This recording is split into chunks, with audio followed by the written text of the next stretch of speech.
Le Royaume-Uni s'embrase. Une flambée de violence comme on n'en avait pas vu depuis des décennies en Grande-Bretagne et qui gagne du terrain. Partie des banlieues de Londres, cette violence touche maintenant plusieurs villes du pays. Si les politiques dénoncent des bandes de criminels, les ressorts et les racines sont bien connus.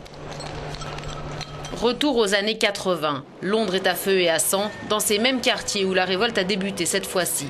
Des quartiers historiquement multiethniques et parmi les plus défavorisés de la capitale. À Brixton, en 1981, comme en 2011, l'élément déclencheur est la mort d'un jeune noir tué par la police.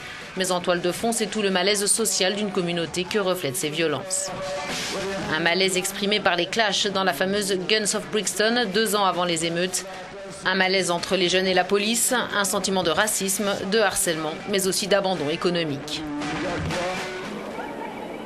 Un sentiment que l'on retrouve 30 ans plus tard, dans les émeutes d'aujourd'hui. Si les relations avec la police notamment et ces jeunes des quartiers se sont nettement améliorées, elles ne sont pas encore suffisamment bonnes et ces quartiers sont les premières victimes d'une situation économique qui se dégrade. C'est un cri de désespoir, vous savez. La police les harcèle beaucoup, tout le temps et sans raison. Nous voulons juste être entendus, nous voulons la justice, nous voulons notre part du gâteau. Nous vivons à Brixton, on nous donne rien, on en a marre. Si les gens veulent des émeutes, qu'il y ait des émeutes, je ne suis pas d'accord avec ça, mais nous en avons assez. T'es heureux de vivre comme ça, toi? Avec des gens qui te prennent ton salaire, de ne pas être en mesure de payer tes hypothèques? Mais difficile pour ces jeunes de faire entendre leur voix, d'autant que les scènes de pillage et de casse auxquelles on assiste ne servent pas leur discours. Les inégalités au Royaume-Uni sont très fortes. Les 10% de Britanniques les plus riches possèdent 100 fois plus que les 10% plus pauvres.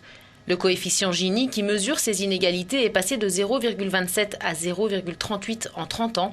À 1 point, c'est l'inégalité totale.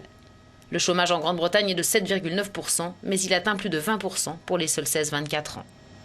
Cela ne fait aucun doute que face aux circonstances économiques, aux coupes budgétaires dans l'éducation, celles à venir aussi dans le secteur des services, de l'emploi, ces communautés se sentent sous pression.